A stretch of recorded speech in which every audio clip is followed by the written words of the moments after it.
Hello, everyone, and welcome back to another episode of the Rise and Glide podcast, brought to you by Paddlogger.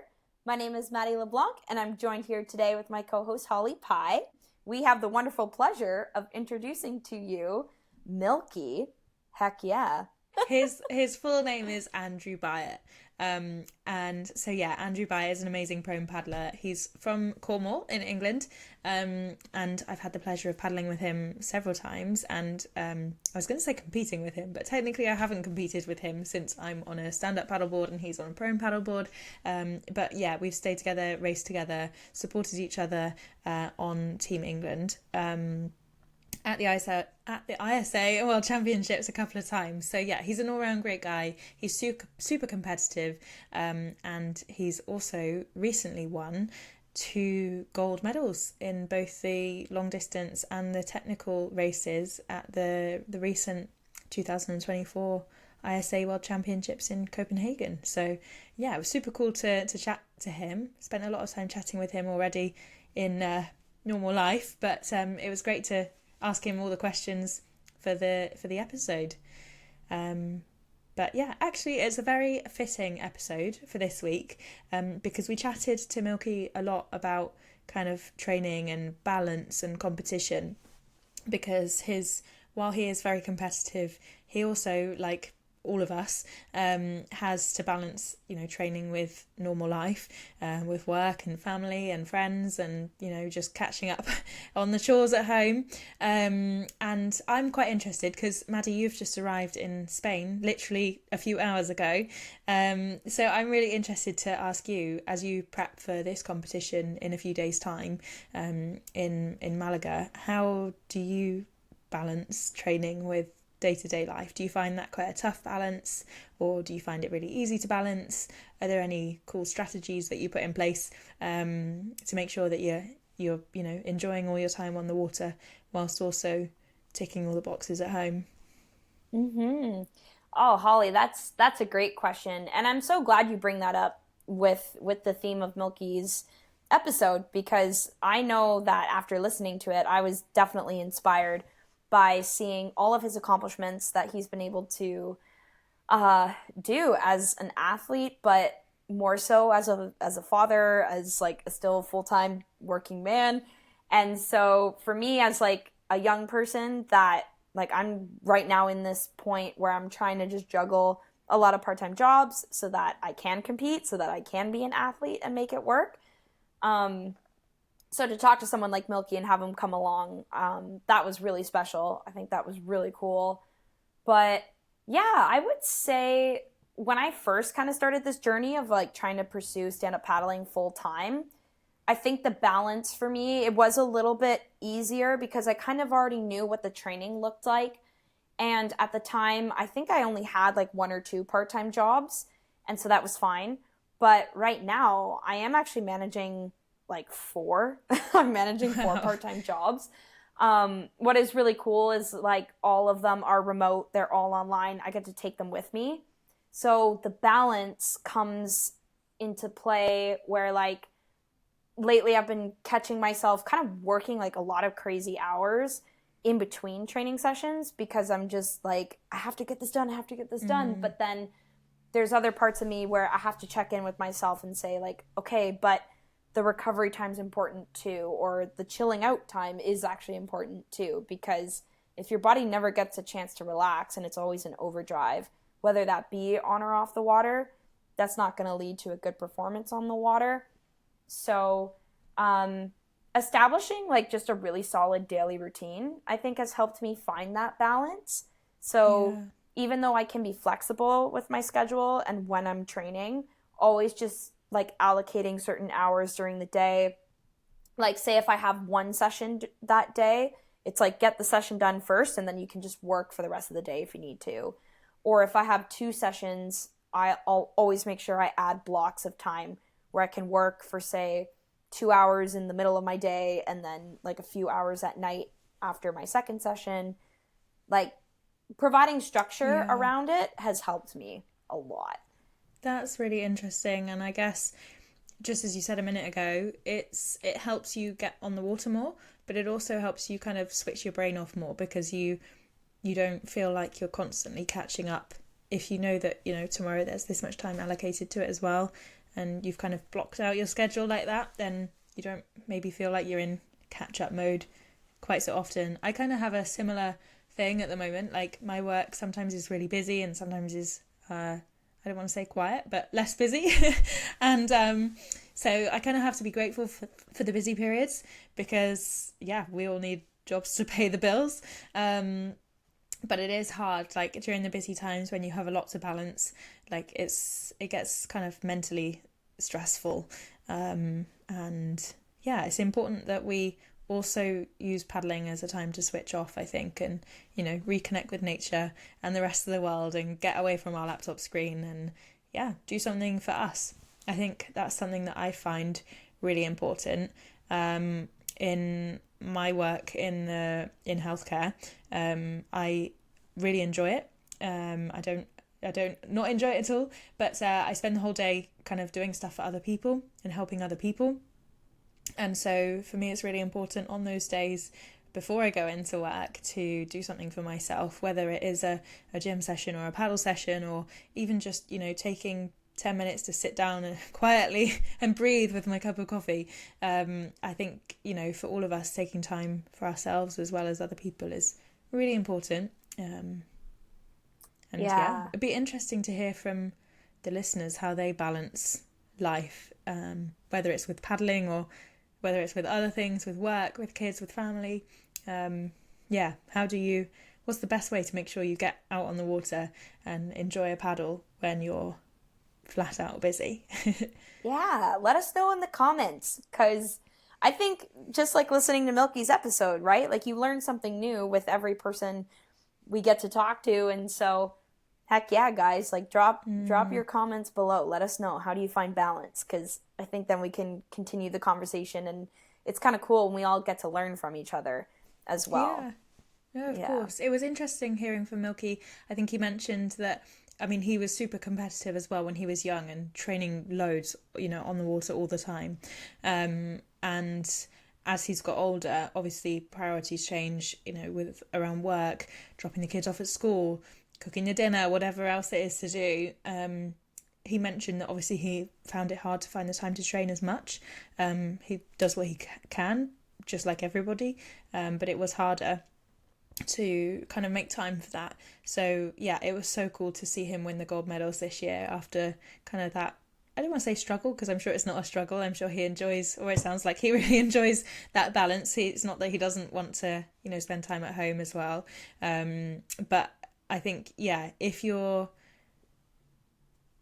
kind of training routine has changed over time, I think it's super cool if your results are actually, it shows that having that balance is not necessarily the worst thing in the world. So absolutely. And he gets to share that with his kids. Like you had mentioned earlier before we started recording, like his kids were on the podium with him. Like, how special is that? Yeah, we have a photo actually. He sent us some photos after we recorded, and I will upload them somewhere. If you're listening to this and just thinking where you can't on Spotify or Apple Podcasts, I don't think you can add photos, but I will double check and see if we can. Otherwise, we'll put them on the Paddle Logger Instagram page. So be sure to go and check out the Paddle Logger Instagram to see the cool photos of Milky with his kids on the podium. They had some massive smiles, so that was cool. Heck yeah. No, it's probably time to jump into the episode so the listeners can hear our awesome conversation with Milky. Hello, everyone, and welcome back to season 3. I don't even know what episode we're on now, Holly, because we've just recorded so many awesome people so far. But today, we are super stoked to be having such a great conversation with the one and only Milky. We're stoked to talk about everything to do with like surf life-saving, prone paddleboarding, and really exploring a different side of the paddling world that we don't really get to dive into often. Andrew, welcome to the Rise and Glide podcast. We are so honored to have you here today. Thank you. Yeah, good to meet you, Maddie, and obviously I know Holly well from our racing together. But I'm interested to see what it is people would like to know about paddling. I'm glad that prone paddling is on the map enough to get on here, so that's good. Absolutely. Do you think actually maybe to just kick off this episode, you could tell us a little bit about yourself and maybe just some quick highlights of your prone paddling career so far? So, like, I think it starts way before prone paddling, but we'll go into that in a minute if you want to. But more recently, I had kids, and when had kids, I didn't train or race for about 4 or 5 years, which was very unusual for me. I did a lot of competition beforehand, and I put on about 2 stone and got ill. And then one day, one of the guys near here who I used to train with said, come get fit again. And I was watching Glenn Eldridge. Do you know Glenn? Yeah. Yes. So Yeah. Glenn Eldridge, I used to train with Glenn a lot when we used to do kayaking and surf lifesaving and Ironman racing and stuff. And I was watching him at the ISAs in Denmark.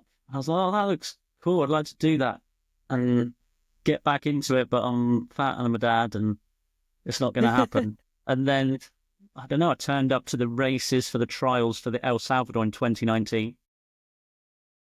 We made this weird promise to myself, if I, for some weird way, qualify for this Worlds, I will get fit, I will train, and I will be, proper again for this.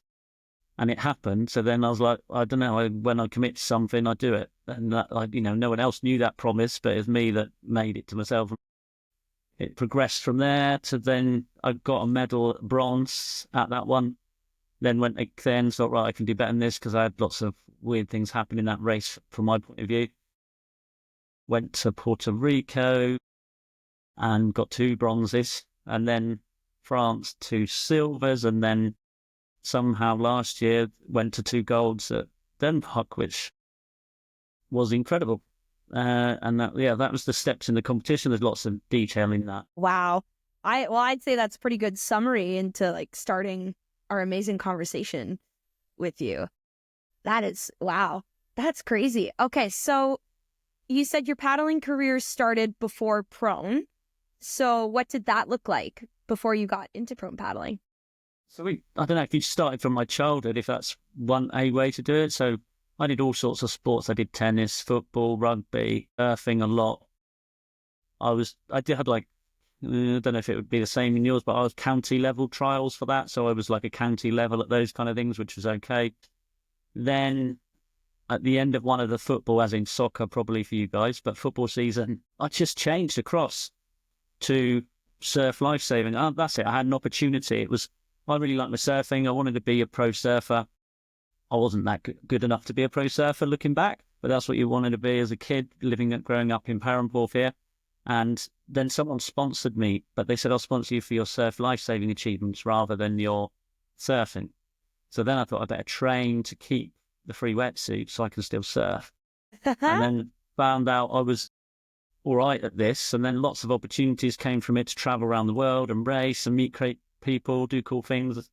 And I was like, oh, this is cool. I love it. And it's keeping fit. And there was more money in it at that point than probably nowadays for the guys who are racing the surf lifesaving, at least in this country. And so I used to make enough money and enough equipment to get around the world, race, train, and enjoy a good life until I was about 19, 20. And it was good times. Yeah, I had like Timex watches as a sponsor back then. I don't know if you remember those or not. Do you remember those? I do, actually. Yeah. Lots of different things going on, but it was all quite good and lots of competition incentives and stuff. So that's where it started, largely in terms of training and competition. Then I went to Australia and trained and tried and got in the pro series there and didn't. I got into, because I was doing a lot of steep paddling there, I got into kayaking with Glenn Eldridge, who we were just saying about. We both went to the national kayak champs and got really into the kayaking. So I did a lot of marathon paddling and a lot of sprint K1 paddling. I got bronze medal at the nationals in the kayaking. And there's lots of funny stories from that where me and Glenn just called chaos because we didn't come from a kayaking background, but we could paddle because we had good engines. And yeah, so that's that side. And then when I was going to Australia race, I also ended up in Japan for a couple of months and then ended up being 3 years. And then I ended up getting into triathlon there. So that was another side. And that triathlon, there was an Ironman triathlon on the island, and all the cycling and swimming, all the Olympic training camps were there for Japan. So it was a great training environment again. Coral reefs, great surfing. This is down in Okinawa in Japan. And so it was just great sporting life. Came back to England, and then I did triathlon for age group national team, did that. And also then I was like, wait a minute, I'm a national level kayaker. I'm all right at triathlon. And I went quite arrogantly into a sport called quadrathlon. Like, this is with triathlon with kayaking. In Canada, Halifax has quite a big race, actually. So I got into that thinking, I'll just win that. It was, quite an arrogant attitude. I think I've gone into things like that a lot in my past. I don't know, some confidence helps, some doesn't. I got beat, but it was good fun. And then I learned from that. And then I went through the World Series and got world number one in that. And that's when I then felt satisfied and probably eased off and stopped for quite a long period. It was like, right, I always wanted to get to world number one. And that was it, done, kind of thing. It's like, right, I've done it. Lifetime achievement done. I can now get on with my life. Because I probably put a bit of pressure on myself to prove to myself that I could do what I'd set out to achieve. Yeah, that's that. And then I think the other bit's the gap of then relationships, family, and then coming back to that bit I said at the beginning where I got back into paddling again. That sounds really cool. And I know there's quite a strong community with surf lifesaving clubs as well. And yeah, really cool journey. It sounds like you've tried a bit of everything. I was just wondering, like, whether there's been anyone, you mentioned Glenn and a couple of others, but is there anyone who's been particularly influential to you throughout your paddling career? Or do you think it's all kind of self-motivation? No, there's definitely all the other people in it. It's got to be those people having influence. It's always a mix, isn't it? I would imagine. I imagine the same with you too. And for me, probably the starting point was as a kid watching the Olympics, probably like a lot of kids. And I was like, I saw Seb Coe, or he was an Olympic medalist. He was an Olympic, and he was like one of the 1500 meter runners. And I saw him and Steve Ovett running, and I was like, I want to win a world title one day. And, as a lot of kids might do. So it started from that. That influenced me. And then that was the self bit. And then when I got to 15, there was a guy, Simon Lawrence here, who really helped me. My parents were really supportive. He got me really into the ski paddling, helped me do all the training. It was the training camps, get everywhere. Then it was training partners like Glenn. So I trained with Glenn for years, like probably 5-6 years solid. And then ever since then, we've always had periods when we get back into racing where we'd always paddle with each other a lot to help each other. He went more down the kayaking and ski paddling route and stand up, and I went down other routes. We'd still meet up. Another guy called Matt Thomas. If you would have met Matt, Holly. So he was a very good athlete as well. And he was a world medalist on the ski. So I used to train with him a lot. And other influences more nowadays, who were the main people? Well, I guess it's just the people that you train with, isn't it?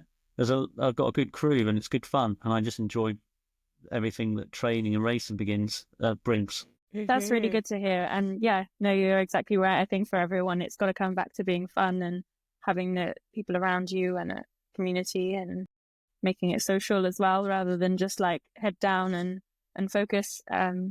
By the sounds of it, you've got a good balance there with training. I think it's really cool to hear that you went from before 2017, before the last ISA Worlds in Denmark, from not doing much paddling anymore and kind of being busy with family life and working life, to a double gold medalist just a few months ago. What did that kind of period of, how long was that? Sort of not quite 10 years, but more than 5 years. The last sort of 6-7 years or so, when you're going from like somebody who's not paddling much to somebody who's like really dedicating everything to training. How did that work? So the training part of it is a lot. I guess there's the side before that, like being the parent bit. You're going to get head down into being a parent. You're going to be everything's going to change. Everyone tells you, don't they? And for the first 6 months, everything's fine from my point of view. It's like, you can largely get on with life because the baby eats and cries and sleeps. Then it becomes more independent, gets up, and then it's more full on. And I wanted to be there a lot for the family and kids. And I think my wife did as well, wanted me to be there all the time. And I think looking back at it, it was too much. As in, I don't think it was balanced. I think we gave almost too much to the kids, and some people might disagree that you can't do that, but for me it did, because I got ill. I got fat, unhealthy, and I ended up with something called gastroparesis, where your stomach doesn't process food anymore and paralyzes your stomach, and it was horrible. Yeah, and I then lost like 3 stone from that, because every week to a few days you're throwing out, all your food up. It doesn't go through your stomach. And I started to realize like the problems we were having with that. And then the training probably came at the same time, because I'd just gone down to doing virtually nothing, no racing. And that made me realize I needed to get fit. That gave me a goal. And without a goal, I wasn't very good at getting out there. And then I got focus. That helped me. Maybe, you'd imagine that helps most people, and everyone's goals will be different, won't they? Yeah, for sure. What's that side? That's just before I started again in 2019. It's a big change for you to go from mainly being a dad and kind of getting on and not doing much racing to dedicating a lot of time to training and competing.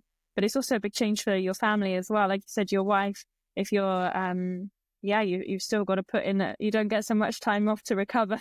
You still got to, help out with the kids and go to work and everything. And I think, I don't have kids, so I don't really know, but I assume it's, seeing, we can show everyone a photo, but seeing your daughter go up on the podium with you in Denmark was such a cool moment. She looked happier than you did, to be honest. Obviously, I'm sure you were stoked, but she looked super proud to be up there with her dad. And Did you see the interview with my son Luke as well? He came out for the interview for just after the finish line on the long distance. That was really cool. I think I saw it at the time, but I can. We can include a link in the show notes for anyone who wants to see that. But I think there's a big part as well of doing things for yourself as a parent that your kids can then be inspired by, and they kind of learn different skills from seeing their mum and dad doing things. Whereas maybe if you're kind of dedicating everything to them and you kind of lose a bit of your own kind of passions, then that happens to a lot of much. people going through it. And you speak to a lot of people. Everyone's different levels, obviously, but it definitely happens to a lot. I think from my point of view, it's about balance. My balance might be slightly more off balance to some people. I can understand that. I'm a bit over-focused. That's my strength and my weakness. So I can focus like nothing else and get something done and apply myself. And that's great, but it's probably problematic sometimes for my family, when they're like, well, just don't do anything for the next 2 or 3 weeks leading up to Worlds. Just hang with us. And you're like, well, I do want to hang with you, but I do want to also achieve this. So then it's like balancing those 2 things up. Can we wait 3 weeks and then we do more? Or so sometimes that's a problem. I understand. But my wife, Holly, you've met Holly. Holly, my wife is Holly. Holly. And she was in the GB team for surf lifesaving as well. And she was on the Talent ID program for kayaking. So she kind of gets the training, but she never really liked the dedication bit. She was just more of a natural talent. So I don't think she really liked hard work, is what she said. The extra level. When we met, I was training probably like 24 hours a week, 2 or 3 times a day. Now I train once a day mostly, maybe twice, but the second session would only ever be a short half an hour that I'm trying to squeeze in the garage. Just every year I now have to lose about a stone because I put on weight every time for the competitions. Ever since I put on that weight, I can't get weight off again. So yeah, I'm in that now every 3 months, every year, just getting back to a normal weight. Weird. I spent my whole life trying to put on weight, and then after becoming a parent and you put on weight, you can then gain it real easy. Yeah, that's crazy. Definitely, it sounds like such a unique story though. And Holly, I don't know if you agree, but it's like usually when we talk to like parent athletes, it's because they've come from like a whole lifetime too as well of like being an athlete, but not really having that moment of kind of stopping like you have. So I'm curious to know, how do these world championship titles feel, especially having the journey that you've had, like growing up being so competitive and dedicated and having a professional career, and then taking that moment to stop and have children, and then now being back to still kicking butt on the world stage. How did it feel? It felt amazing, actually. I think some people are like, oh, it's just another day, you win. But it did feel amazing. Like, I think it's a few weeks after, I think the word that I realised is very fulfilling. It felt very fulfilling, like when you work towards something and you achieve it, it's much more fulfilling than if you're just giving something, isn't it? I've worked for now 30 years trying to get that. I got world number one in the quadrathlon, but that was over a series. I never experienced that on the day, coming across the line first and winning the world title. And so doing that for the first time, it was like ultimate relief, satisfaction. Could finally let the pressure off myself a bit that I've done that now. So that was, very huge relief, very satisfying, fulfilling, happy, and it was amazing, really. So I do recommend it if people want to try, but I know it's not for everyone would like to do. I know everyone will feel different. I think it's probably better that it took 30 years to get there than doing it straight away. It's even more rewarding, isn't it? Mm-hmm. All that time and that hard work. dedication. Yeah, and then to do it the second time in that week, then was just like, it blew my own mind. I was like, It was so cool to watch. Like I think as part of Team England, we know how hard you had worked and we fully believed in you. But some of the races were quite close. There was a little bit of backwards and forwards, and in the distance, you were kind of part of a big group. And sometimes in those situations, anything can happen. But yeah, we're really interested. Can you take us through the races? Like, did you have a game plan going into it? Did it play out the way you expected? Or, the races just looked super tough, but I guess two races, the first, and there's two bits to each of them, before the race and during. So the first one, where does it start? I guess. So the first one was the technical. Well, race, the technical, for I think anyone before the race and a bit during. So before it, when I was younger, when I used to race really well, and I don't know if you guys experienced this as well, my mind is like focused on it all the time. And I would be like, you'd go to sleep at night thinking about every element of the way that race is going to go, every ultimate possibility, and how you're going to go through it. And it's on your mind. And I never really thought about that when I was young. And then it stopped when I reached, say, 20, 25, until more recently. And I had to make myself think about it more. And then this time, for some reason, it was just on my mind the whole time, back like I was a kid. And I was like, so in a way, some people might not like it because you're nervous or whatever, or that nervous energy, but it was good. I knew that's a good thing because then your mind's really on it. So I processed every single possibility that could happen and how it would go with each of those people who were in the race. And then on the day, it was, I don't know if other people would realise it, but there was quite a lot of drama in my mind. You start off, I had an injury going inside my leg. So you knew that bit, I think, or you knew afterwards.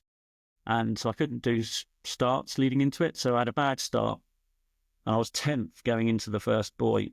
And on that first buoy, the Spanish guy, I do know his name well, so I've forgotten it right now.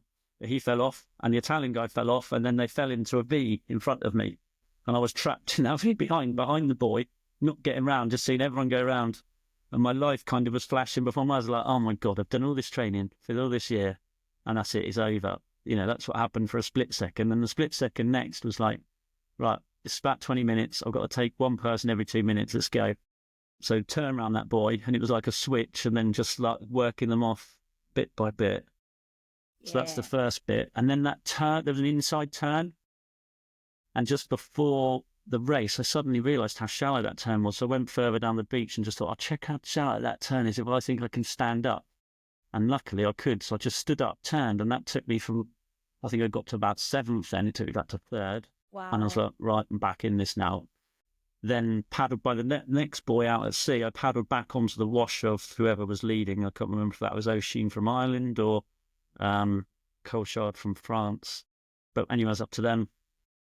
I think we did another lap and then it felt really weirdly easy. All that week I was racing, I was like, this just feels weirdly easy this week. I think someone up by the stairs was just like looking after me somehow. I was just like, this feels more comfortable than I've ever felt. So I just sat there for a bit, and I thought I'll wait until an opportunity comes, and then I'll make a break. And on the second lap, the French guy called Chard, I thought, he's going too slow. I can't go this slow anymore. Which sounds, again, arrogant, I know that, but at that time it felt like it. You must have those periods in races where you're like, this isn't fast enough, I'm going to go.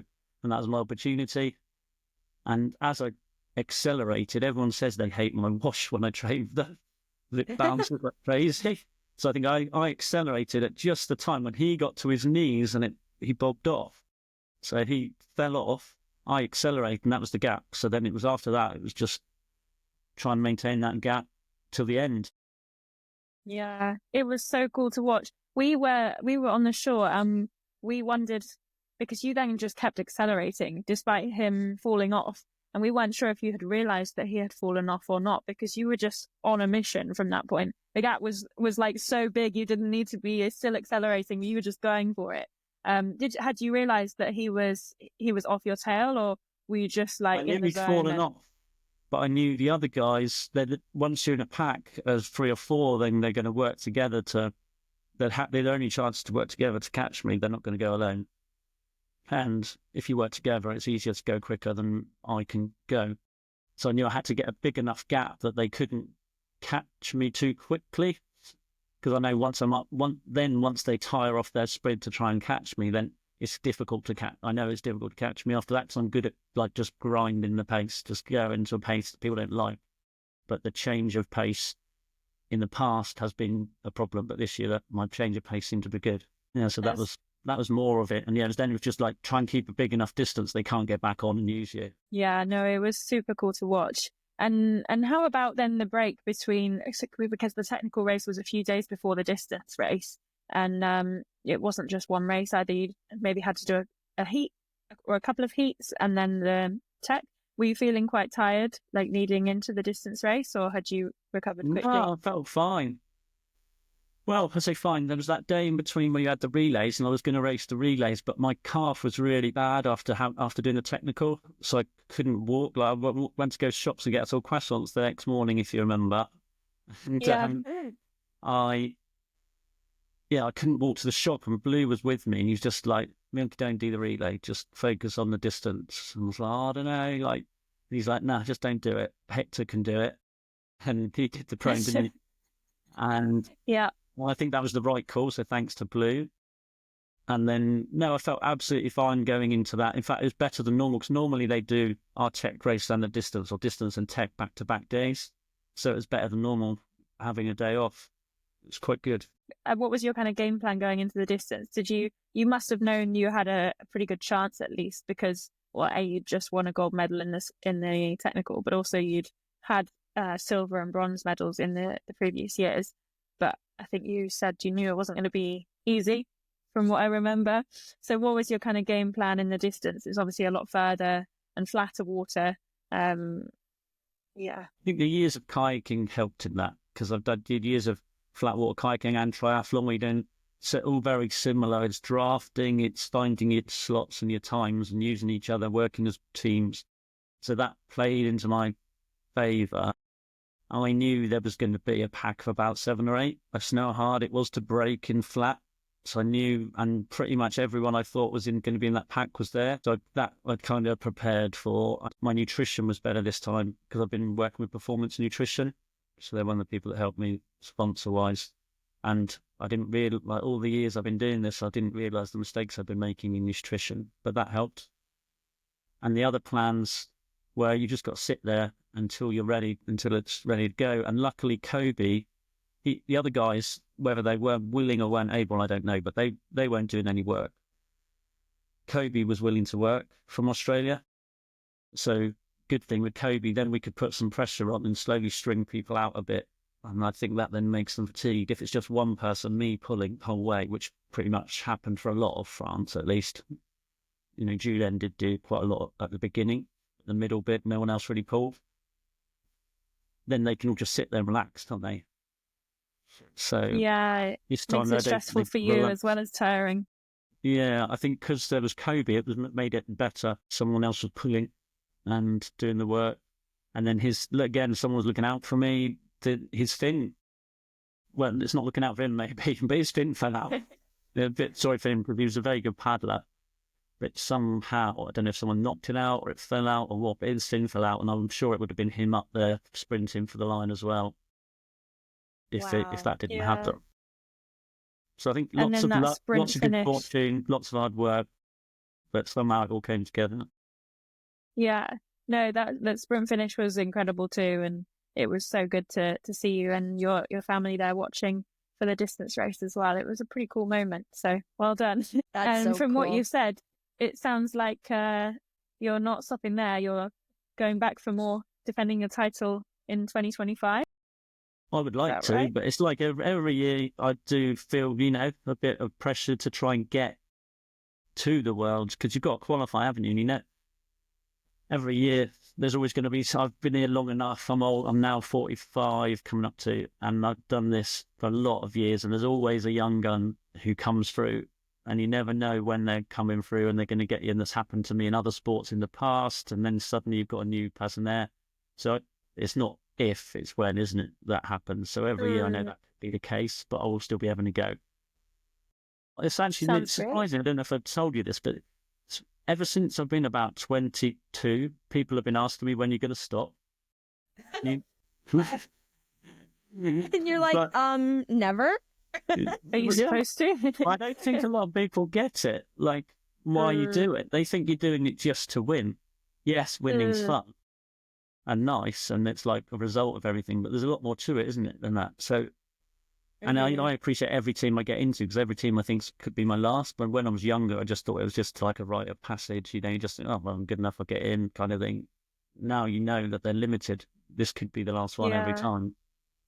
Yeah, makes it more special. Like you can really soak it in, or just be and that's what I do grateful. A lot more now than when I was younger. I used to be on the line and look at the other guys and think, God, they're that guy, they're good. I'm with this person on the line. Now I actually stand around and I look around and I'm like, I just take it all in and think, it's like the last time. Take everything, look at the people watching and take the nice scenery in and all that kind of stuff. And I think I appreciate all that side a lot more than when I was younger.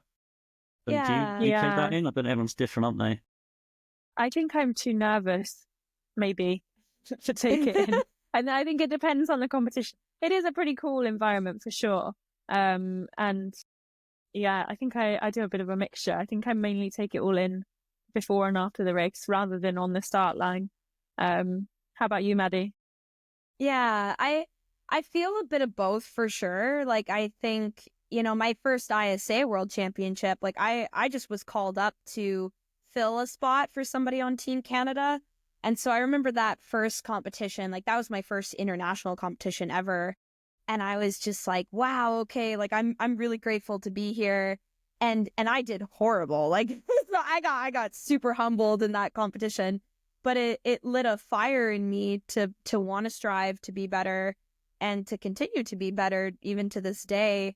But yeah, I think when you're younger, you don't look at it like that. You look at it as okay, I'm hungry and I'm feisty and I'm just I want to go for it.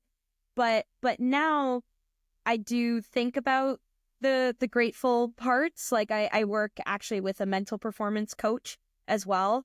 And that's one of the things we talk about in terms of visualization and some techniques to really ground yourself before you go out on the water and be in competition. And I think, being 28 years old, I do kind of have these moments where I look at other women in our sport, think of Seychelles, Lina Guidas from Canada, other athletes who are moms. And I do think about okay, I do want to be a parent sometime in the future, maybe not in the next few years, but eventually, And so, I do think of having these moments to be grateful for where I am right now and knowing that, my life could change in a few years because of having kids and knowing so that it doesn't have to be the end is another thing I think. That's right. This probably shows, but you do have to have another understanding enough partner, I suppose, to know that it's good to look after yourself as well as your family.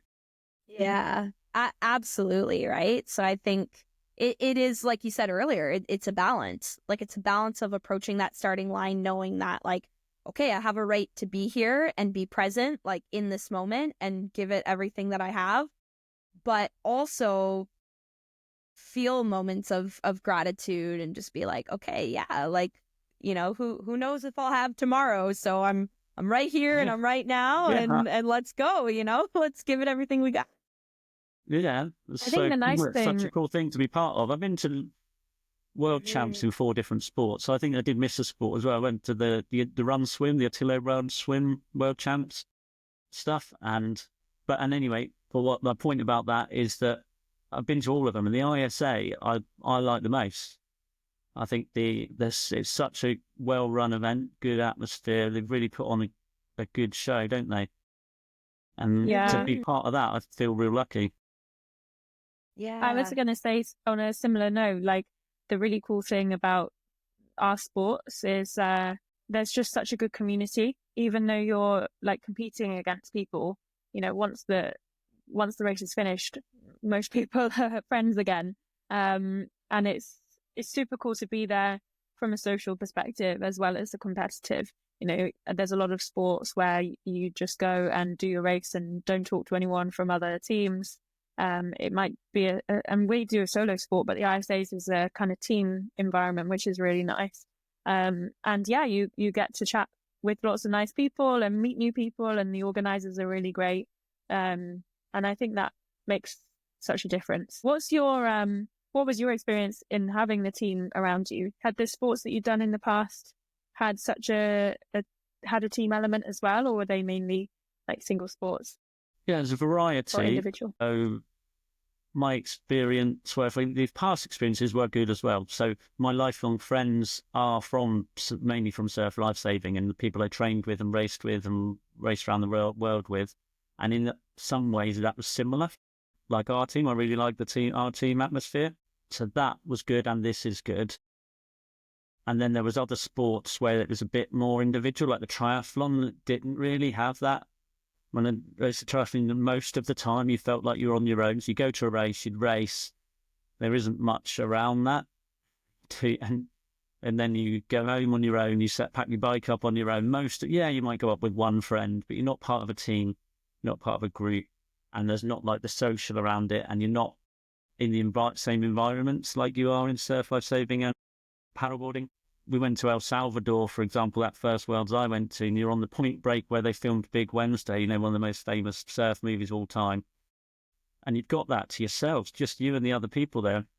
I've been to a lot of surf spots, and it's a bit localized. Well, everyone out there is part of the group, and they're all friendly. And I'm like, I can't believe how friendly all these people are. We're all catching great waves together, and it was a great environment. So that's that side. But then our team as well. I really like hanging out with our team. I hang out a lot with Blue and Hector, as you know, from our team. And we've had the good road trips. They're good fun. I chose more to be with a team than some of the training stuff I could do. I think that gives me a bigger boost than some of the training stuff you could do if you're on your own. Just being with the team and that good environment. Yeah, no, for sure. I think we had a great team. I really enjoyed spending time with everyone in the house and listening to your stories. Yeah. I think that's the good thing as well. This keeps at least me a bit younger, but it keeps I love those trips where you've got the younger guys, the older guys, there's all the different personalities mixed together and make it a great time, don't they? Yeah, That's right. for sure. Yeah, traveling all over the world. Yeah, it keeps the kind of passion going as well. You know, you're not just going back to these events year after year because you want to win and you want to defend your title and you want to be as fast as you can. Because they're just a great time as well. Like, it's a great, you've got to take it's just a great holiday and you get to compete as part of it. That's why I compete. I compete so I can just go around the world. El Salvador was amazing. It was like a movie level event there with like clowns juggling, unicyclists, flames coming up, just and overlooking the Point Break, and I don't know, it was just amazing. Pool at the bottom. I was so bummed to miss El Salvador. Like, that year, I had serious FOMO. I was like, oh man, like, this looks great. Like, the live feed looked awesome. The competition. And then there's all the things around it. We met the president of El Salvador, went to his palace, had dinner with him at his palace. And he seemed like, whether he's a nice guy or not, but everything he was saying seemed pretty spot on. You're like, I can completely agree with all the things he's saying. They make sense. And then he set up a motorcade for us, because at the time it was quite dangerous in El Salvador. And so all the athletes got on the bus, and then you had all the police pushing all the cars and bikes off the road, motorcade for this bus to get through to the palace. And they just closed all the roads just for us. And then you had they're releasing turtles back into the community there, into the sea. So they had like the turtle release stuff going on. And there was lots around the event. It was really good. That's cool. That's and so those cool. little extra things that you would never get if you would just went on holiday to El Salvador, is it? You wouldn't. And we had our own private buses to take us to all the surf spots, and they gave us a chauffeur-driven bus for all the every day. Like when we weren't, if we weren't racing, or when the racing finished as well, we're going around exploring the different spots. And you can't advertise it too much, or we might have more competition at the selections. Tell everyone it's not nice and they shouldn't. I've probably got only a year left before something else to get from me, Holly. You should be more right there. You're still in The your waves prime. are awful. You don't know the pictures. No, it doesn't look that as great. Yeah, if they said we're going to El Salvador again, I'd be like, yeah. It's not actually Surf City, El Salvador. Don't listen to what online says. But correct me if I'm wrong. You won a few bronze medals when you were there in El Salvador. Yeah, that was the Copa. Okay, they do the 4th place medal. Right. Okay. So some of my friends who don't mind taking the mick out of me just came back and they're like, "That's not a medal. You didn't get that." So like when I finally got the silvers in France, that felt satisfying. But they're like, "No, you need to go on the proper podium." They're probably saying it to try and motivate you as well, aren't they? But yeah. Well, and I feel like there's like the quality of the competition is high in prone paddleboarding. Like I remember in 2018 when I went to China, Nick Ayers? Nick Ayers, yeah. Nick Ayers. Like oh my gosh, I rember looking at him and like even just his figure, I was like, you are a prone paddleboarder. He's got some shoulders on him, Nick, hasn't he? Yeah, the biggest shoulders I've ever seen. Holy schmolies! But I've got an interesting story that involves Nick as well. Nothing bad, but I'll tell you that in a minute if you want to. Yeah. Oh my gosh, yeah. But I remember he was a so. phenomenal athlete, and like you guys have great quality in Great Britain. Well, yeah, in Great Britain and in surf lifesaving, I think, where a lot of these guys will come from. It gives you a hell of a good background for anything you want to do, I think. Whether you want to run, board paddle, triathlon, all the guys normally go down some route and have a good level of success or enjoyment, whatever it is they're looking for with it. Gives you a hell of a good grounding. And I think having a number of talks with Surfing England and Surf Lifesaving at the moment to try and get better links between the two organisations and bring more of them through into the events. So that looks promising, but it's only the first stage of talks. If that happens, then I think will be good for surf lifesaving and the surfing and paddling side. That would be cool. I'd love to see that. And hopefully we're going to get the other thing that sounds likely is some video tutorial stuff going as well. What's the word for that? Like how-tos of all the different aspects, because I don't think there's a lot out there for that. There's some, but it's nothing compared to what we could do, I think. That would be cool. Wow. You mentioned earlier about having done the Molokai a few months before the ISAs in Denmark, which is known as one of the toughest races in the world. Are there any other races on your bucket list that you haven't done yet? Yeah, Catalina. Have you heard of Catalina? Oh, Classic no way! That'd be so cool. Yeah, I'd like to do that. And my friend Don from America, who got 3rd at Paddleboard Worlds this year in the distance, he's been trying to encourage me to go. I'm keen. I've just got to figure out finances and time and everything. But I think, that's one I'd like to do. And the English Channel. Oh, wow. You've done the Molokai several times. What keeps you going back for more? So Molokai itself is hell of an experience. And Hawaii is like a mecca, isn't it, for all like water sports stuff for us. And Australia, and I've done the Australia thing quite a few times with the lifesaving racing. Hawaii was always there, something I wanted to do. And Molokai is like the one I'd heard of since I was a kid, so I always wanted to go.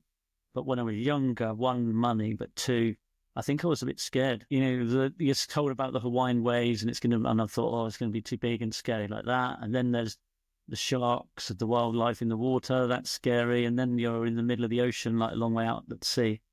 But a lot of those things had disappeared from my mind somehow. Mhm. And I was doing loads of downwind paddling after COVID. That's when I got a lot more into prone, actually, in COVID. And we were doing a lot of downwinds in the virtual Molokai. And then that gradually progressed into let's do Molokai. But it's getting the money together as well. I think my work situation got into a good place where I could afford it. So it's a hell of an expense. But amazing. So if you ever get to go, it's so cool. Such an adventure. It's like, you know, like in the Matrix when they say you'd like take the blue pill or the red pill. That kind of thing. Have you seen that? The Oh, Matrix yeah. movie? Yeah. It's a bit like that. Like you sign your name on the dotted line and then you've just got somehow this has all got to figure it out and there's no going back.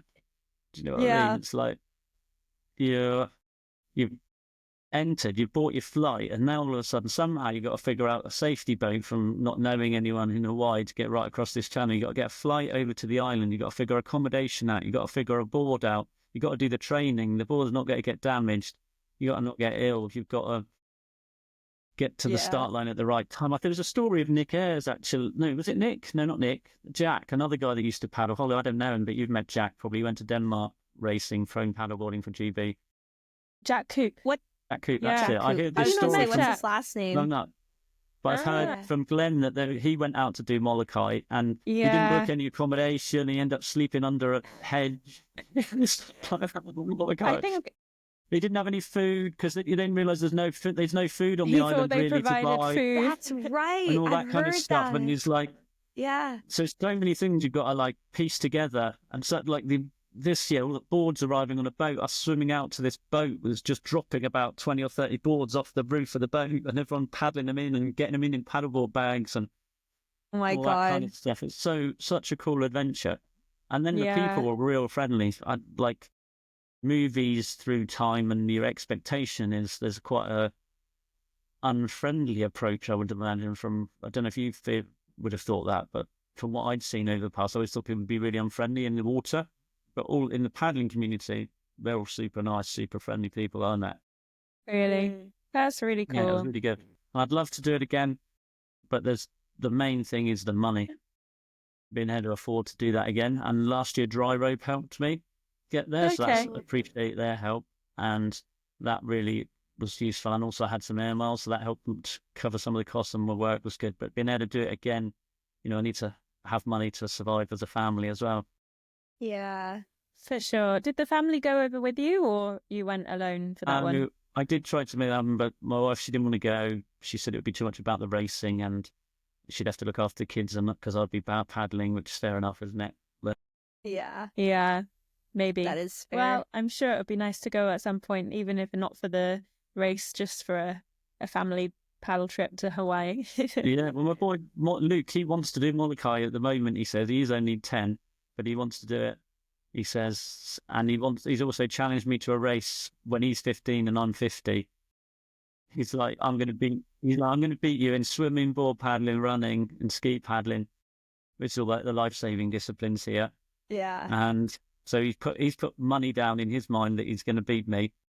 And I don't want to lose that. If he trains and keeps fit till that point, that'd be great, wouldn't it? And so if I lose all that money and he does stay fit to that point, then great. For sure. I've got to try and stay fit now till 50. Are your kids doing much paddling? Are they taking after you, or are they doing what you did at that age and just doing a bit of everything? When I was younger, I used to do a lot more variety. Luke isn't so into the ball sports. I was relatively well coordinated and kicking, throwing and all that stuff. He's not so in that side, but he's got hell of an engine, it seems, just at this stage. And he really enjoys the swimming. He calls swimming his thing. So, and that's good. That gives you a good background for a number of things. And he's real good in the nippers. In fact, he won the the national nipper wade and swim thing that they have. So he's definitely got potential to go where he wants to go with it, wherever that might be.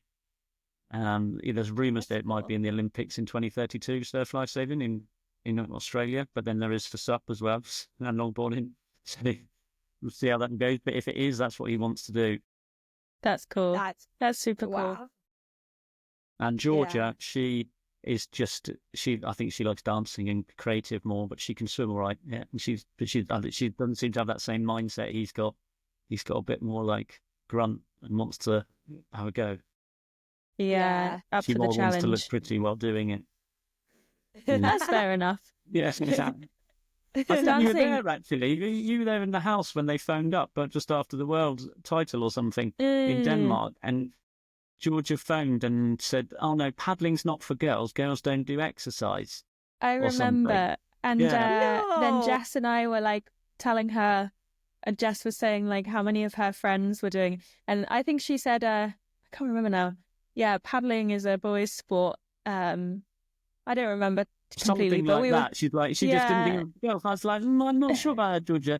Have a chat to these girls. And you were all there. And luckily, it was like all the cool girls in the house all saying, "Nah, get out there. We can paddle." Yeah. Do you not think we're cool? Yeah. Well, I think that's because Holly, like I was explaining with what happened with kids, she just went 100% kids, cut off everything that she normally does, and never went into it. So then Georgia doesn't see that as a thing that girls do. Yeah. So I think, I know there's a lot about, it's socially what women see, and there's this kind of side of it that people think it's a male culture and that. But I think there's also that side, potentially, at least with a mum, that the mum's so into the kids and doesn't give themselves time sometimes, that having that role model is probably useful to a level. Yeah, obviously you don't want to neglect the kids. No, absolutely. I think you're so right. Women can be strong and women can compete, and there is this culture. Yeah. And I think that's so good. Yes, I think people can blame men for it and history, but I think there's also just sometimes, like, I don't think it's history that's made Holly do that. She's chose to do that, and I've been trying to encourage her to get out to do more. But that's what she chooses, and then that passes on, doesn't it, as well? There's that side too. Yeah, so I think without realising women can choose. You've got to, all of us have a choice, don't we? It's what you choose, and if that's what she chooses, then fine, but it does have an impact in positive and negative, doesn't it? And what I've chosen will have a positive and negative. They'll be like, "Dad wasn't there in the morning because I swim 3 mornings a week. He wasn't there for every breakfast." No, true, I'm not, but I am there for most of them. And they got to go to Denmark and see you win a medal rather than stay at home in the school holidays. So, there's pros and cons we went to everything. To Japan earlier this year and paddled with the Japanese guys. And Luke and Georgia loved it, and that's all they want to do is go back and see the paddling friends they met in Japan. They just want to go back and see them, and those kind of things. So it's all of the things we do will have a positive and negative for the kids, won't it? It's just a balance again. That's right, and setting that example as a parent. Yeah. On that topic, what does a typical training week look like for you, and like how is it evolved as you've gotten older and had kids and things like that? You mentioned when you were younger you were training like 24 hours a week, roughly. And now so I was you're probably training training too a lot much less. when I was younger, when I look back, but that was the culture of the way you trained. You would swim in the morning 5 mornings a week, and then that might be like an hour and a half. Then you might run in the afternoon for half an hour, and then you'd board, paddle or ski or Ironman sessions, this for surf lifesaving in the afternoon for an hour or so. And then triathlon even more so. There's a bigger culture of putting the hours in. So you're trying to get the 3, and that's, I was always doing a lot of different disciplines to try and balance up. So the triathlon was mega, doing the bike hours, doing your 6-hour paddles. Nowadays, normal week is roughly, depending on the season, roughly say 3 swims in the morning of an hour to an hour and a half, depending what time of year, whether I'm on the weight loss stage and nearer the time of the event. Probably close-ish, not too close, but I'll be up in the mileage a bit then on my swims. Maybe 4 times depending on the weather. And then board paddling in the winter, I probably go 3 times, and that's roughly an hour session. But in the summer, I go every day ball paddling, pretty much. Nice. And that would be between a 40-minute session when it's like just a day just to keep your body in board paddling movements, compared to when I was doing Molokai, it'd be up to 3.5 hours for a paddle. But those would be less regular, just in case people are watching and think you need to do 3.5 hours. No, like that was the longest paddle, and I'd build up to those and have 2-week gaps between each of those. Otherwise, you get ill. Yeah, because and long paddles don't make you faster, I think is what a lot of people may not realise. If anyone's listening and wanting to get quicker, long paddles don't do anything to make you quicker. They just make you adapt to those distances and learn to be able to paddle. You've got to do fast sessions to go faster. It's pretty simple. Right. Yeah, Yeah. no, for sure. And you mentioned A they're lot of people getting. missed that. I couldn't believe Annabelle missed that. Like, talking to Annabelle, she's a member of our England team. When she talked about her training this year, she went to Worlds, so she's in the GB, in the England team, and talked about her training. She didn't realise, or not completely realise, that you had to do hard sessions to get quicker. She thought she had to paddle distances largely, But I think she's changed it now. Yeah, I think it depends Yeah. who you're surrounded by. Like, certainly, I think I remember her parents being surprised even more by that. And I think they'd, obviously, the three of them, her and her parents, have spoken quite a lot about training. And definitely in my family, my parents, I chat to them quite a lot or quite regularly about paddling and training. They're into watching it just as much as I'm into doing it. And my parents come from a background of water sports, but also cycling. And I think my dad in particular, back in the day, like cycling, you just cycled long distances. You just focused only on volume, like trying to get as many miles in as possible over the week. And if you're cycling with a group, you're going to do hard sprints, and then you sit back in the group, and it's a bit like interval training without realizing it. So even now, even to like this week, he's always on at me to do more miles. And I'm like, I don't struggle with the endurance. They have a place, but I think depending on what you're racing, if you're racing ISA Worlds type races, which are an hour to hour and a half now, or 20 minutes to an hour and a half, I can't see much benefit in paddling more than an hour and a half. Yeah, no, I agree. I did a lot of sports science, so my background is sports medicine and sports science. Okay. And I've done a lot of reading over time about the sports and over many years. And I was much more scientific in the old days, but it always comes back down to the first principles we were taught, and probably people still taught. You overload your systems that need to be overloaded to go faster to adapt. You recover the right amount. You vary it so you don't get bored. You make it individual to you and specific to your sports and your conditions. You can do that's the fundamental things. Yeah, there's a few other things around that about reversibility and adaptability and so on, but that's really what it comes down to every time. So, and then your mind prepares for those as well, then, doesn't it? When you get I've definitely got too scientific in the past, I believe. Okay. Because you get too trapped in numbers, and a race is a race. It's not a time trial. Yeah. Like so a lot of people will be like, I can now hold whatever pace it is. So say it's swimming, I can now hold a 1/800 pace over and over. Great. And if you transfer that to a board, great. But that's good. But that's not what happens in a race. It goes a minute per 100 off the start. So you need to be able to do that. And then it will settle to 120 pace, which is easy, if you're a 110 swimmer. And then it'll go up again to 1 minute, and then it'll go down to 55, then it goes to 130. You're going to be all over the place. And you've got a lot of thinking to do, haven't you, and control and technique. It's all more about the technique side and control and tactics after that, isn't it? No, absolutely. And I guess getting comfortable with going fast, knowing what it feels like and knowing what to expect. And the washes, getting used to the washes.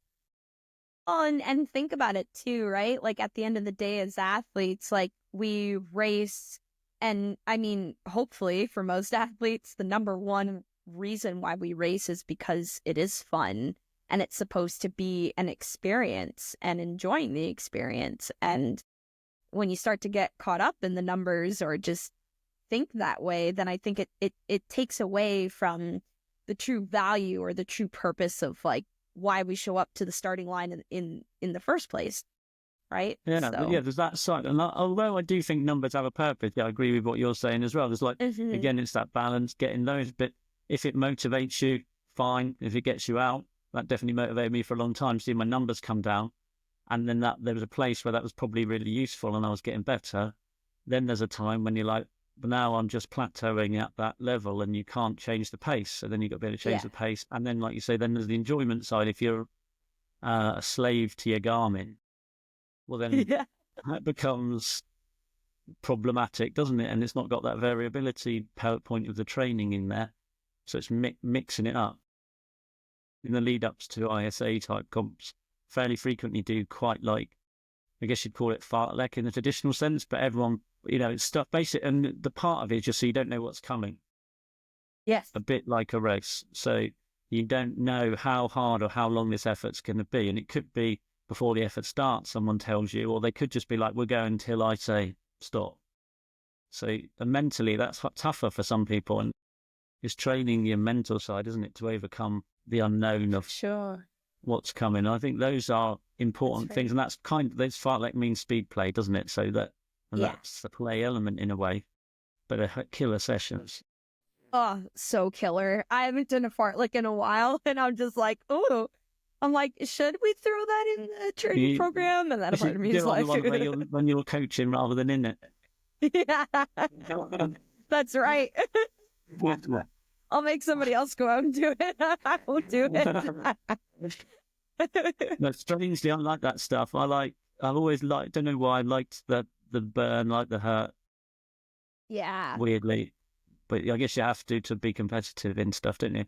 I think that's another thing. We haven't discussed competitiveness, but this is something I kind of feel. A lot of people who might be listening to this or in the world paddling might be, well, I'm not competitive. I think nearly everyone's competitive. They don't like either the competitive self, or they don't like not losing, or they don't like declaring that competitive, because life's competitive, isn't it? That's right. Whether someone's trying to nearly every person in the world is playing some psychological game at some point, and they don't even realise, to try and get themselves one up, whether it's at the pub drinking an extra beer, or saying you're a loser because you don't come to the pub, or whether it's you're trying to get your girlfriend, boyfriend, get married, get a job. The business world, sales. Everything is competitive. It's like trees even compete, don't they, for light? I completely agree. I think a lot of it is if you're not in the right situation to realise it, or if, like you say, you kind of don't like that side of yourself, or you think it's even like subconsciously, you think it's like a bad thing or an ego thing. People think of it as a bad thing. Yeah. I think the bad thing is hidden competitiveness, like when that's technically is a psychological game, isn't it? It's like a mind game when it's hidden. But when the sport is openly competitive and you're all putting yourself on the line in an honest way, you're not. Yeah, there might be mind games on the way, but you're saying that let's do this kind of thing. I guess like a boxer in a different way. They're saying putting it all on the line. Let's go for this. It's open that we are battling against each other. Whereas a lot of people are having weird secret battles they don't even realise, aren't they? For sure, it's a fair game, and you're racing. You're competing with other people who are also open to it. I think actually the most competitive people are people who don't race. Because I have a similar opinion. They don't want to lose. Depends what they think of as competitive, but I think they don't like to think of themselves as competitive. Yeah, or they don't like to lose. They just can't face not winning or not doing as well as they think they should do, and so they don't put themselves out there. And just won last year. Yeah. Well, exactly. Oh my gosh, we're competitive, but at the end of the day, we just want to better ourselves. I think the people who maybe think it's a bad thing, they think it's a bad thing because they assume that competitiveness is like putting other people down so you can climb higher. But it's not. It's wanting to be better yourself. But I don't care whether I'm competing against Maddie or somebody else. Like, I just want to be as fast as I can be. And Yeah. if that means taking Maddie out, then it's got to be done. But no, I'm joking. Well, But you know, I'm Well, that's it, isn't it? open It's to being not fair on the doing. way, being fair on the way, and that's why you've got Mm, rules within yeah, your yeah. competition. I'm putting myself out there, and I hope that I might beat Maddie. But I'm also, you know, gonna if I don't, and this isn't just Maddie, obviously, but I hope I'm gonna do as well as I can do. And if I don't, then I'm like not center stage, but it's all out in the open for people to see, and that's And a really on the vulnerable place way, to be. you've got really fit. Yeah, You've gone out into and the had a nice environment. time. You've gone out into the environment most days. You've had taken on nature. You've met great people. You've had good friends. You've had a cool adventure, and you've improved every day mentally. There's so many good bits, and I don't think people realise that. Then that's why all these people that said when I won this Worlds, I don't think I said it earlier. I won the Worlds. After that, the amount of people of those people have been telling me for 20 years that have then said, right, you're going to stop now. They didn't. yeah. The only people You're that like, ask me no. what do you fancy doing next are the ones that understand it and race and compete. Yeah, Everyone who doesn't is like, right, you should stop because you don't want someone to beat you now you're world champ. You want to retire at the top. I'm like, mm, I don't it's think they not get how. it. And there's Martijn. You met Martijn, didn't you? Mhm. From the Holland team. He was like, I think that means you feel misunderstood. And I was like, oh, I never thought of it that way. Yeah. But Yeah. yeah, I guess maybe but misunderstood. People misunderstand what me or what it's about, and probably a lot of us. I think it's I for a lot of us. agree. I mean, like paddling is particularly niche. Like lots of our, for example, work colleagues or friends outside of the paddling world or aunties and uncles, things like that, probably don't fully understand what we maybe do. But I think competitive sport in general, there's still I would say, a minority in the population who do competitive sport. Lots of people do some sport, like go to the gym a couple of times a week because they feel they ought to be fit or like start running or something. But not many people open themselves up to competition. And so I think they maybe do become a misunderstanding of people who are doing that. I think they see Yeah, the downsides of it before they see the positives, maybe. yeah. It's a very interesting thing to talk about. I don't know, obviously we've probably haven't got enough time to talk about it all day, but it is interesting when you like go into the detail of how people approach things and they judge you really for being competitive, don't they? Yeah. And like you kind of implied, you're putting yourself in a vulnerable situation. Now, in any other world, they say it's good to be vulnerable emotionally or whatever, but it's not good to be vulnerable and put yourself on the start line to some people. Yeah. I don't know. Or it's just that interesting. discomfort. I mean, you said at the start, before we started recording, I think, about how good things come from being outside of your comfort zone. And because it's outside of your comfort zone, it's difficult for people to do. I mean, my background, I was always sporty as a kid. I really enjoyed doing sports. I wasn't like particularly amazing at anything in particular, but I did a variety of hockey, running, like cross country, water sports, bit of everything. But then when I went through those like teenage years, a lot of my friends at school didn't do those sports, and so I sort of didn't do so much. And I didn't think I was that competitive. I was quite happy just chilling and doing my own thing. And it was only then when I kind of was introduced to the competitive environment again, and I did give sup racing a go, like in the leisure fleet, just to try it out. And then I was like, no, I think I could be better at this than I currently am.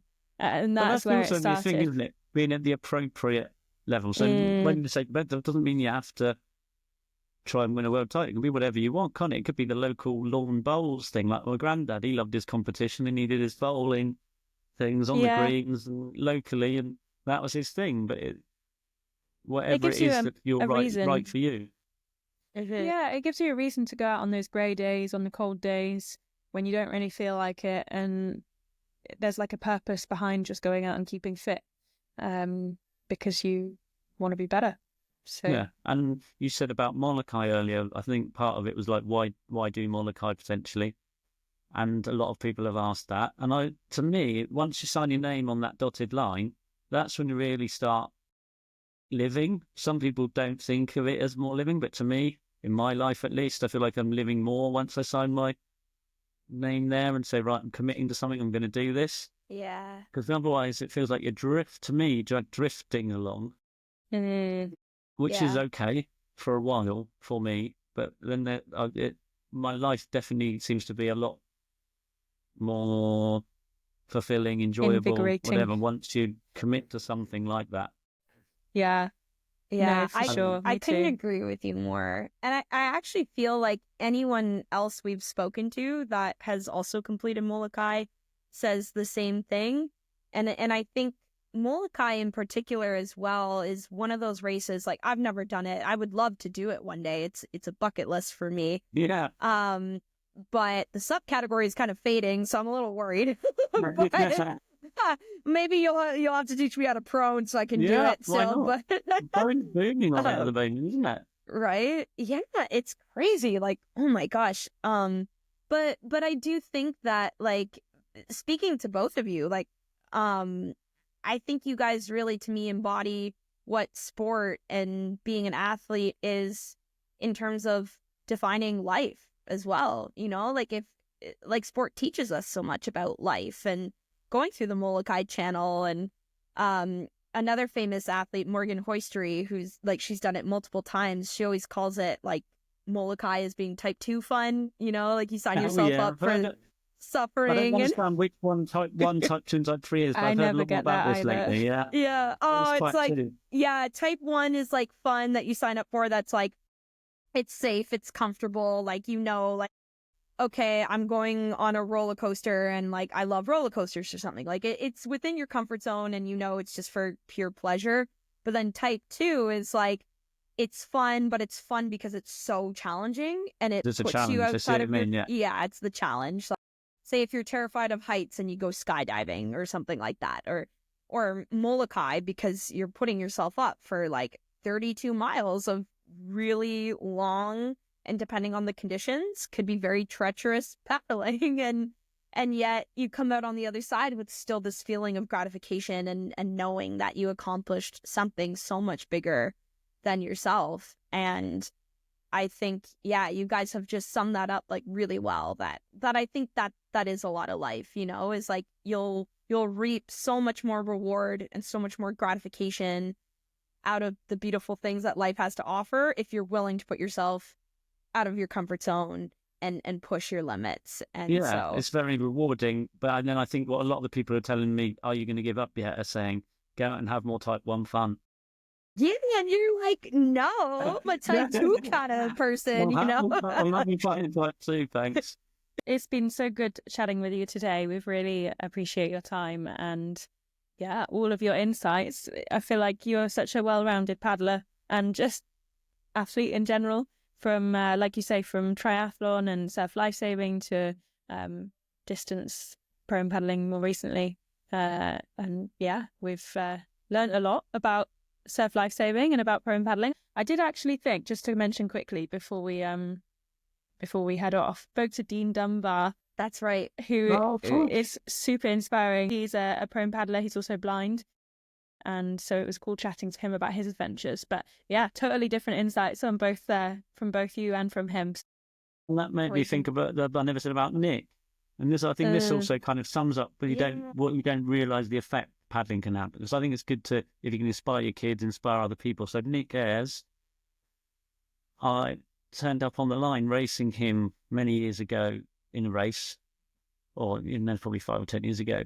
And he's like, oh, hi, Andrew. I was like, hi. And I kind of knew who he was, I knew him a bit because we'd been on the line but never really spoke. And he's like, oh, just a funny story for you. This is just before we started. And he's telling me that when he was a kid, about, I don't know, 6, 7, something like that, he went on a course that I delivered.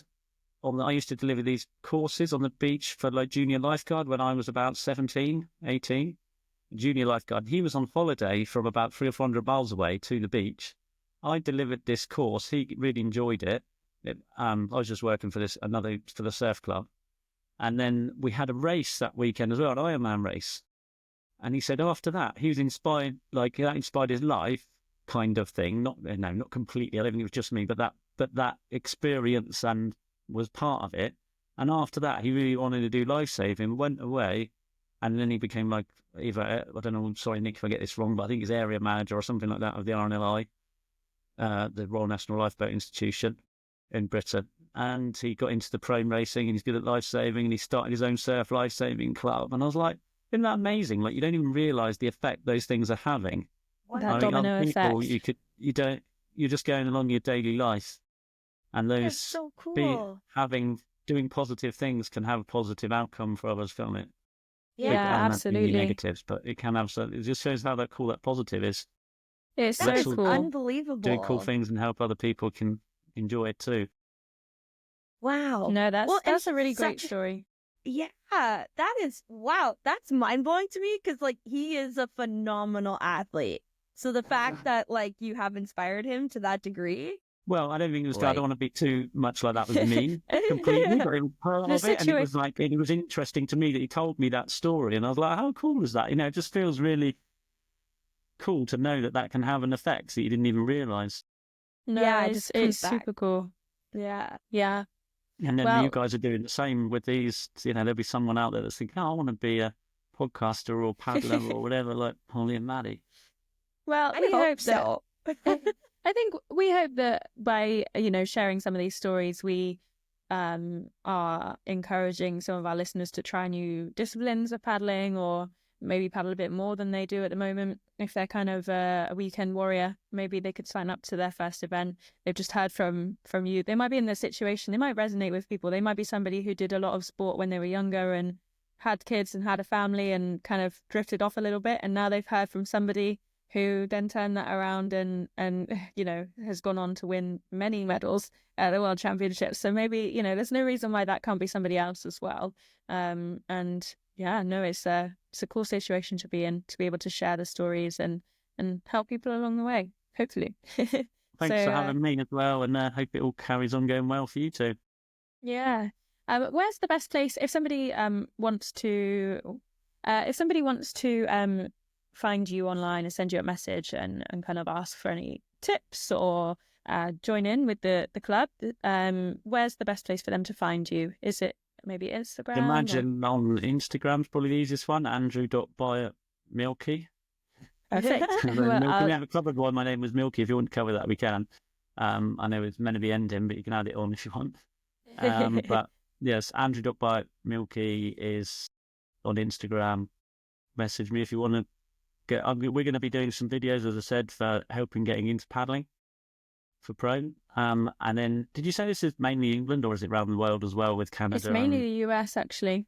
Is it mainly US? Okay, so in that, I was going to say the local surf lifesaving clubs. If it's here, I would imagine, I don't know what it's called. There's probably lifeguard or is it something clubs there? I would imagine it's something similar. But I think in America, there's definitely a big group of paddlers around California area, isn't there? Southern California. I was just about to say, like when you mentioned Catalina earlier, Yeah. I lived in California actually, and Morgan's done Catalina a million times. So I know that the surf lifesaving culture there is quite big. Like I know they definitely have clubs for sure. Yeah, so Yeah. I'd say, if it's that side, probably those, or just as long as you're safe and know how to stay safe in the water, then the great thing is you can just get a paddleboard and get going on these. I think it's much. I think of it as the best piece of equipment you could own if you like going in the water. Now, everyone's going to have a preference. You're going to say SUP, other people are going to say a foil or whatever. But to me, you can go against the headwind and enjoy it still, not like a SUP. Take a time. You can take a side chop and then still have fun. You can surf waves. And if you're a foil, people say, well, that's good because you can travel big distances. But then I had to rescue Glenn the other day. He got trapped 10k out at sea doing a downwind foil, and had to pick him up. He was like, he looked half dead, because he got trapped and then couldn't get back in because the foil was a paddleboard. If a ship broke down and I got my board, I'm getting home however the conditions are. Whereas on that foil, he's going to have difficulties, So it's good in that. It's good for nice expeditions around the rocks. I take the kids on it. You can paddle on it. You can ride in big waves, small waves. Completely versatile. And I think people don't really even know it's there for them. That's a lot right. of people. And I think a lot of people are scared that it's like only for people who can really paddle, but it's actually anyone can paddle these things, more so than a SUP. Yeah. Yeah. In fact, Blue Ewer, if people do know who he is, and Hector, and I don't know if Holly did as well. They did at the art trials, GB trials this year for the SUP and prone racing. They did just a fun race at the end, all on the prone, and they did real well. No way. It was quite fun. But anyway, yeah, that's my kind of sales pitch on prone, and I think if people wanted it to grow, it could grow a lot if they want. And it's completely accessible to all. And nipper paddleboarding. Have you seen the nipper boards? Do you know what that is, No, Maddie? I haven't. I think maybe just because of like where I am in North America, I'm very familiar with bark, but no, I've never heard of nippers. Nipper boards are like for we have them from 7 years up, so they're a board that's like 6 foot long. Then we have a transition board that's about 8 or 9 foot long. Then you have a 10-foot-6 board. Then you're 12, which we're racing on at ISAs. Then you can go unlimited as well, which they're all paddling on those Catalina races, the 18-foot boards. But a nipper board, like the youngsters and my kids have those, so they're paddling on these nipper boards from 6, 7 years old. In fact, Georgia was on it at 3 or 4. So you can start paddling from a really young age as a kid, and they love those boards. Most of them prefer it to the surfboards nowadays. Yeah. Again, they can paddle further, explore all the rocks and ride waves on them, and they have a good time. So yeah. That's cool. Okay, A I'll lot have to look available to into people. them. Yeah. I think it just needs someone who's got a big enough commercial interest to make it grow outside of the surf lifesaving clubs. But at the moment, it's kind of locked into the lifesaving clubs, and people only think of it in that market. They don't think outside. Mm-hmm. Yeah, I agree, and I don't know why that is, but I do hope to see that change in the future for sure. Make it And more if it does, then accessible. great. If not, so be it.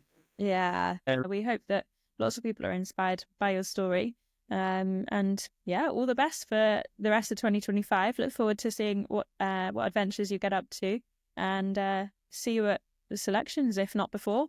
Would be good to paddle before, but yeah, Hopefully. another ISA adventure this year. Fingers crossed. Yeah. See you soon. Enjoy Antigua and Maddie. Hopefully meet you if you're coming over to England this summer. Thank you so much for tuning in and for listening to this episode of the Rise and Glide podcast, brought to you by Paddlogger.